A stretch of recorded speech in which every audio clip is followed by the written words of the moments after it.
Good morning, my dear friends. Welcome to another video lecture of study tips by Yuvraj Singh. Electricity chapter को हम लोग ख़त्म करने की कोशिश कर रहे हैं. हम लोग आज जो टॉपिक पढ़ने वाले हैं उसमें सबसे पहला टॉपिक है हमारा types of materials on the basis of resistivity. Resistivity के आधार पर मटेरियल्स को कितने प्रकार में बांटा गया है. तो रेसिस्टिविटी के आधार पर अगर हम बात करें तो मटेरियल्स को बेसिकली तीन प्रकार में बांटा गया है. एक है कंडक्टर, सबसे पहला. दूसरा है हमारा इंसुलेटर्स और तीसरा है हमारा सेमी कंडक्टर्स. बेसिकली तीन टाइप्स को स्टडी करना है मटेरियल्स का on the basis of resistivity. सबसे पहले बात करते हैं कंडक्टर्स की. नाम से ही क्लियर है, जो इलेक्ट्रिसिटी को बहुत आसानी से फ़्लो करने देगा. ठीक है, इलेक्ट्रिसिटी अगर आसानी से फ़्लो करेगा यानी कि इसकी रेसिस्टिविटी क्या होगी, कम होगी. इसकी रेसिस्टिविटी क्या होगी, कम होगी. तो इसकी रेसिस्टिविटी जो होती है वो होती है एक रेंज मैं बता रहा हूँ, उस रेंज के बीच में लाई करेगा. ठीक है, जैसे इसका रेसिस्टिविटी लाई करता है 10⁻⁻8 ओम मीटर से लेकर 10⁻⁻6 ओम मीटर तक. ठीक है, इसकी रेसिस्टिविटी इस रेंज में लाई करेगी. कंडक्टर्स में अगर हम बात करें तो फ्री इलेक्ट्रॉन्स काफ़ी ज़्यादा होता है. ठीक है, जिस वजह से ये बहुत आसानी से इलेक्ट्रिक करंट को खुद से फ़्लो होने देता है और उसी वजह से इसकी रेसिस्टिविटी काफ़ी कम है. अगर हम बात करें इंसुलेटर्स का, तो इंसुलेटर्स में क्या होता है कि रेजिस्टेंस बहुत देता है. ये इतना देता है कि फ्लो ऑफ करंट इतना बोल सकते हो कि लगभग नेग्लिजिबल हो जाता है, लगभग ना के बराबर हो जाता है flow of current from insulators. इतनी ज़्यादा इसकी रेसिस्टिविटी होती है. तो रेसिस्टिविटी सबसे मैक्सिमम किसकी होगी, इंसुलेटर्स की होगी. रेसिस्टिविटी जो इंसुलेटर्स का होगा वो किस रेंज में लाई करेगा, तो ध्यान से देखिएगा. इंसुलेटर्स का रेसिस्टिविटी 10⁻10 ओम मीटर से लेकर के 10⁻17 ओम मीटर तक लाई करेगा. ठीक है, अगला देखिए सेमीकंडक्टर्स. सेमीकंडक्टर एक ऐसा क्लास है जो कंफ्यूज करता है. कंडक्टर्स का मतलब समझ में आता है जिसमें फ्री इलेक्ट्रॉन्स बहुत ज़्यादा होंगे. इंसुलेटर्स जिसमें फ्री इलेक्ट्रॉन्स का मात्रा बहुत कम होगा, लगभग नेग्लिजिबल होगा. ठीक है, कंडक्टर से फ्लो ऑफ करंट बहुत ज़्यादा होगा, इंसुलेटर से फ्लो ऑफ करंट क्या होगा, बहुत कम होगा. ठीक है, सेमीकंडक्टर्स क्या होते हैं, तो सेमीकंडक्टर्स को पहले समझिए, फिर हम इसको बताएंगे कि इसकी रेसिस्टिविटी किस रेंज में आएगी. तो सेमीकंडक्टर जो है वो कंडक्टर्स और इंसुलेटर्स के बीच का है. ठीक है, सेमीकंडक्टर्स के पास हम बोलें फ्री इलेक्ट्रॉन्स होता है. सेमीकंडक्टर्स के पास फ्री इलेक्ट्रॉन्स होता है, बट वो इलेक्ट्रिक करंट को कैरी करने के लिए अवेलेबल नहीं होता. ठीक है, इसीलिए सबसे पहले आप क्या करते हो कि उसका टेम्परेचर इंक्रीज़ करते हो. ठीक है, उसके बाद उसमें कुछ फ्री इलेक्ट्रॉन्स जो होते हैं वो इलेक्ट्रिसिटी कैरी करने के लिए, करंट को कैरी करने के लिए क्या हो जाते हैं, अवेलेबल हो जाते हैं. उसके बाद आप बोल सकते हैं कि सेमीकंडक्टर जो है हमारे इलेक्ट्रिसिटी को कंडक्ट करा सकता है. यानी सेमीकंडक्टर जो होते हैं उसमें फ्री इलेक्ट्रॉन्स पाए जाते हैं, बट वो फ्री इलेक्ट्रॉन्स इलेक्ट्रिसिटी को कैरी करने के लिए, करंट को कैरी करने के लिए अवेलेबल नहीं होता. वो तब अवेलेबल होगा जब आप टेम्परेचर को क्या करोगे, इंक्रीज़ करोगे. ठीक है, तो इस बात को याद रखिएगा. सेमीकंडक्टर्स के बहुत अच्छे एग्जाम्पल जो फेमस हैं, बेसिकली आप याद रख सकते हो. सिलिकन, जर्मेनियम है आपका. सिलिकन और जर्मेनियम दोनों को आप देखोगे तो कार्बन के नीचे होगा पीरियोडिक टेबल में. ठीक है, याद रखना है इसको. इंसुलेटर्स की अगर आप बात करो तो इंसुलेटर में आपका प्लास्टिक है जो करंट को फ्लो नहीं करने देगा खुद से. आपका वुड है. ठीक है, आपका कंडक्टर्स में बात करो तो कॉपर है आपका. ठीक है, इलेक्ट्रोलाइट है आपका कंडक्टर्स. ठीक है, सेमीकंडक्टर के बारे में देखिए, मैंने क्या बोला कि सेमीकंडक्टर्स में स्मॉल नंबर ऑफ इलेक्ट्रॉन्स भी रह सकता है जो करंट कैरी करने के लिए अवेलेबल है, उसकी बात मैं कर रहा हूँ. ठीक है, तो करंट कैरी करने के लिए इलेक्ट्रॉन्स का नंबर कम भी हो सकता है या फिर ज़्यादा भी हो सकता है. ठीक है। और ये डिपेंड किस पर करता है, हम पे डिपेंड करता है। हम इसको बढ़ा भी सकते हैं, हम इसको घटा भी सकते हैं। कैसे? तो जब आप इसको इम्प्योर स्टेट में रखोगे तो इसका जो मतलब बोल सकते हैं कि electrons which is capable for carrying current वो ज़्यादा होगा। और अगर ये प्योर अवस्था में है, यानी बोल सकते हैं इसका टेम्परेचर वगैरह आपने नहीं बढ़ाया है, तो इसमें जो नंबर ऑफ़ इलेक्ट्रॉन्स, ऐसे इलेक्ट्रॉन्स जो करंट को कैरी कर सकते हैं, उनकी मात्रा क्या होगी, कम होगी। अब इसको मैंने बोला इस दोनों के बीच का, तो इसका जो बोल सकते हैं आप रेजिस्टिविटी का रेंज भी जो होगा वो इस दोनों के बीच का होगा। कहने का मतलब कि इसका रेजिस्टिविटी का रेंज होगा 10⁻⁻5 ओम मीटर से लेकर के 10⁻² ओम मीटर तक। ठीक है। रेसिस्टिविटी के साथ साथ जब हम लोग चलते हैं तो एक और क्वांटिटी को ध्यान में लेकर रखना होगा, और वो क्वांटिटी है कंडक्टिविटी। जैसे रेसिस्टिविटी के बारे में हम जानते हैं कि ये वो प्रॉपर्टी है, रेसिस्टिविटी या रेजिस्टेंस, जिसकी वजह से मतलब बोल सकते हैं कि करंट के फ्लो को अपोज किया जाता है, इलेक्ट्रॉन्स के फ्लो को रोका जाता है। ठीक है। तो इसी का अगर हम उल्टा करेंगे, मान लीजिए कंडक्टेंस नाम से ही क्लियर है या कंडक्टिविटी नाम से ही क्लियर है कि अगर मान लेते हैं कि एक वायर से करंट फ्लो कर रहा है, तो उस वायर में एक टेंडेंसी है, एक प्रॉपर्टी है उस वायर का कि वो वायर करंट को फ्लो होने देता है। ठीक है। तो इस प्रॉपर्टी को हम लोग बोलते हैं कंडक्टेंस या कंडक्टिविटी। कंडक्टिविटी या कंडक्टेंस वो प्रॉपर्टी है जिस प्रॉपर्टी के वजह से एक वायर खुद से इलेक्ट्रॉन्स को फ्लो होने देता है या फिर खुद से करंट को फ्लो होने देता है। कंडक्टिविटी जो है वो रेसिस्टिविटी का उल्टा है, कंडक्टेंस रेजिस्टेंस का उल्टा है। तो हमने ये बोला कि रेजिस्टिविटी जिसकी ज़्यादा होगी, ठीक है, कंडक्टिविटी उसकी कम होगी। मतलब जिसके पास करंट को रोकने का क्षमता, ठीक है, या फिर इलेक्ट्रॉन्स के फ्लो को अपोज करने का क्षमता ज़्यादा है, उसके पास करंट को मतलब फ्लो करने का क्षमता क्या होगा, कम होगा। बहुत जाहिर सी बात है और बहुत ऑब्वियस बात है। और जिसकी रेजिस्टिविटी कम होगी, ठीक है, उसकी कंडक्टिविटी क्या होगी, ज़्यादा होगी। याद रखना है इसको। रेजिस्टेंस का यूनिट, ऐसा यूनिट आपका ओम होता है। ठीक है। रेजिस्टेंस का जो आप लोग जानते हैं। ठीक है। कंडक्टेंस का ऐसा यूनिट क्या होता है, तो कंडक्टेंस का ऐसा यूनिट आप लोग याद रखिएगा। कंडक्टेंस के ऐसा यूनिट की बात होगी तो वो होगा आपका महो। इसी का उल्टा है महो, या फिर आप बोल सकते हो महो बोलो आप, या फिर आप इसको साइमन बोल सकते हो, या फिर देखो मैंने क्या बोला, conductance is the reciprocal of resistance. यानी कंडक्टेंस को आप चाहो तो 1 रेसिस्टेंस लिख सकते हो ना। और रेसिस्टेंस का यूनिट क्या है, ओम है, यानी 1 ओम। अगर इसको पढ़ना होगा तो आप क्या पढ़ोगे, ओम इन्वर्स पढ़ सकते हो, ओम इन्वर्स पढ़ सकते हो या फिर पर ओम पढ़ सकते हो। तो इसका यूनिट हो सकता है ओम इन्वर्स या फिर पर ओम कंडक्टेंस का। ठीक है। तो आप लोग इसको याद रखोगे, इसको ऐसे भी लिख सकते हैं ना, ओम इन्वर्स। ठीक है। That is what I am talking about. ठीक है। तो ये हो गए 3 क्लास जिसमें हम लोगों ने देखा, कंडक्टर्स को देखा, इंसुलेटर्स को देखा, सेमीकंडक्टर्स को देखा। अब एक बहुत ही स्पेशल क्लास सुपर कंडक्टर का। चलिए तो देखते हैं आगे सुपर कंडक्टर्स को।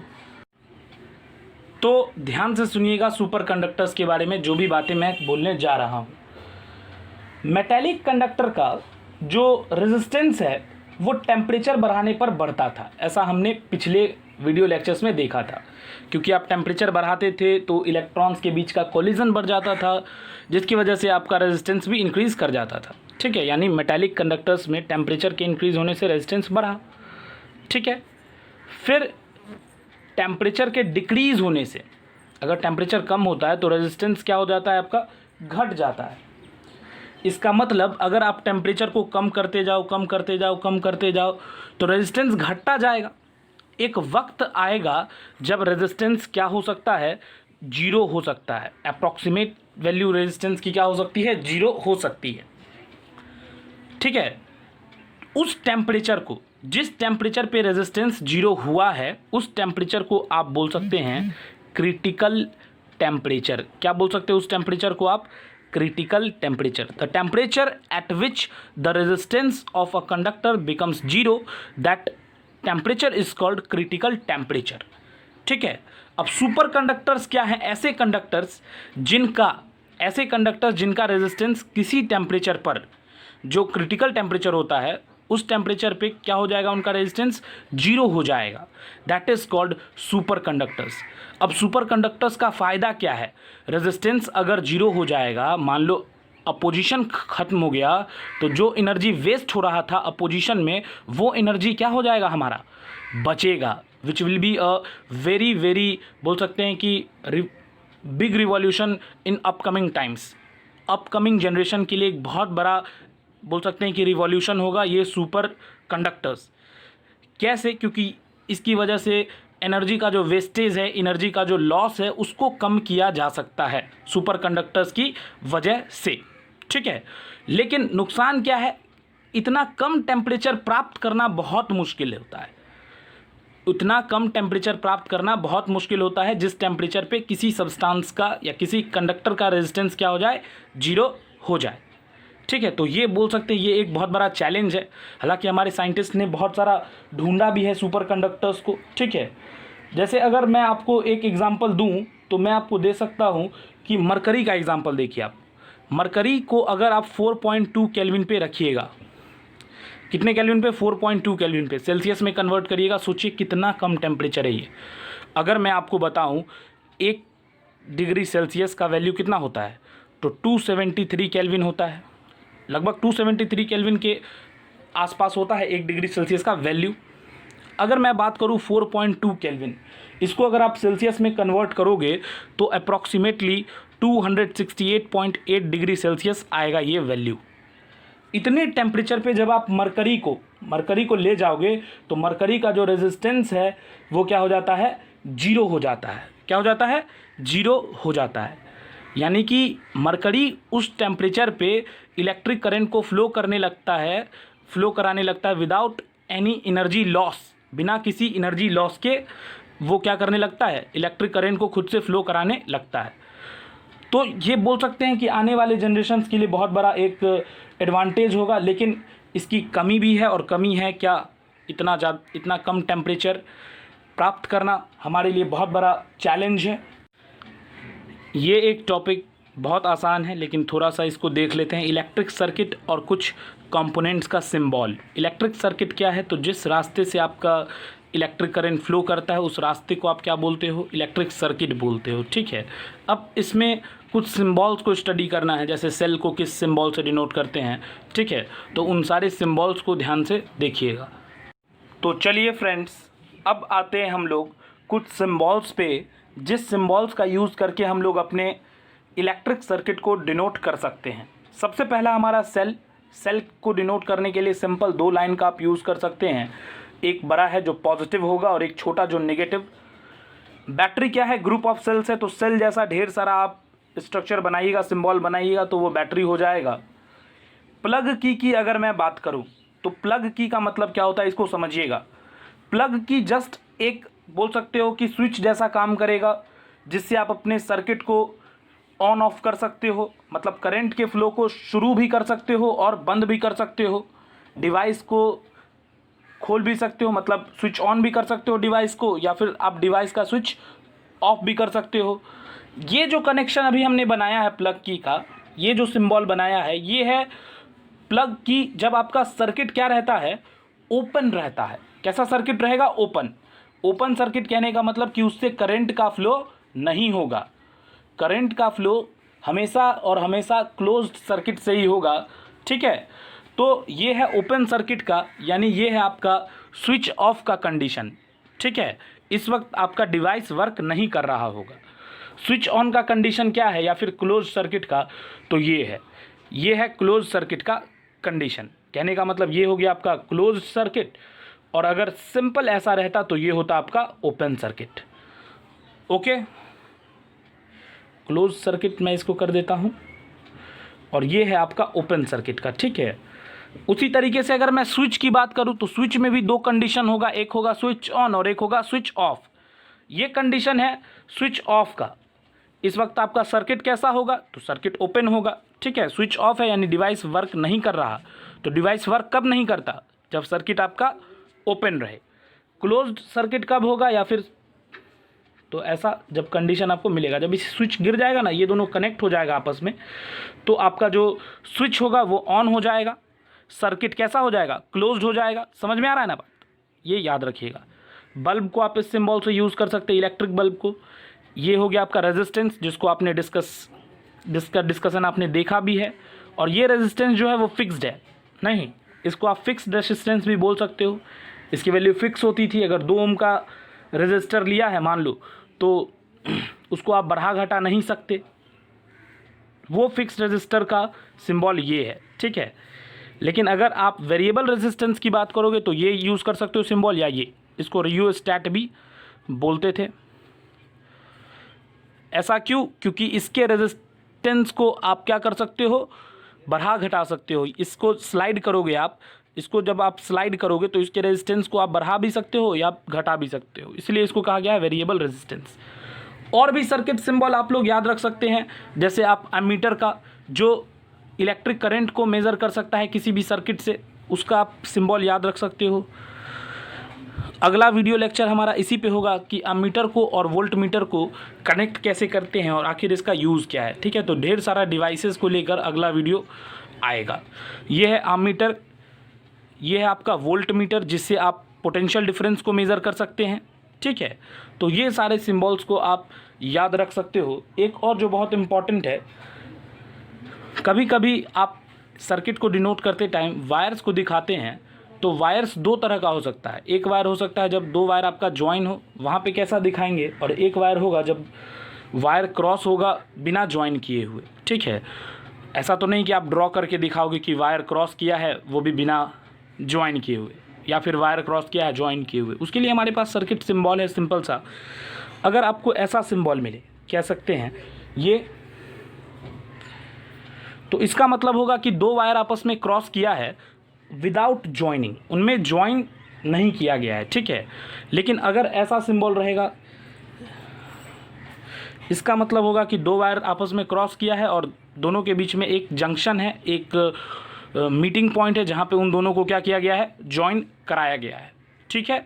चलिए, तो अब देख लीजिए, मैं सिंपल सा एक सर्किट बना दे रहा हूँ, उसमें यूज़ करता हूँ इन सारी चीज़ों का। ये हमारा इलेक्ट्रिक सर्किट है, ये हमारा बैटरी है,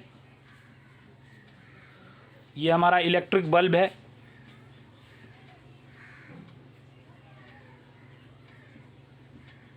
और ये हमारा की है। अभी जो कंडीशन है वो हमारा सर्किट क्या है, ओपन है, यानी अभी बल्ब नहीं जलेगा। लेकिन जब इस सर्किट को आप क्लोज कर दोगे, स्विच ऑन करोगे, तब आपका क्या होगा, बल्ब जलने लगेगा, ठीक है। यहाँ पे मान लो अगर हम स्विच लगाते हैं तो स्विच कैसा होता है, ऐसा। अभी कैसा है ये सर्किट हमारा, स्विच ऑफ है, नहीं, स्विच ऑफ है, सर्किट ओपन है। स्विच ऑन करने के लिए क्या करना होगा, सर्किट को क्लोज, यानी इन दोनों को मिलाना होगा। कहने का मतलब आपको ये करना होगा, इन दोनों को मिला दिया, दैट इज़ स्विच ऑन। अभी जो कंडीशन है वो स्विच ऑन है, सर्किट क्लोज है, यानी कि अब करंट इसमें से फ्लो करने लगेगा। तो ये हुए कुछ बेसिक कॉन्सेप्ट। अगला वीडियो लेक्चर जब हम लोग स्टार्ट करेंगे तो अमीटर की बात करेंगे, वोल्ट मीटर की बात करेंगे, ओम मीटर की बात करेंगे, तो ढेर सारे डिवाइसेस की बात करेंगे अगले वीडियो लेक्चर में। अगर आपको ये वीडियो पसंद आया हो तो इसको लाइक करें, मेरे चैनल को सब्सक्राइब करें और ज़्यादा से ज़्यादा शेयर करें, और पास वाले बेल आइकन को दबाना ना भूलें, ताकि इस चैनल का नोटिफिकेशन सबसे पहले आपको मिलता रहेगा। That's all, thank you very much.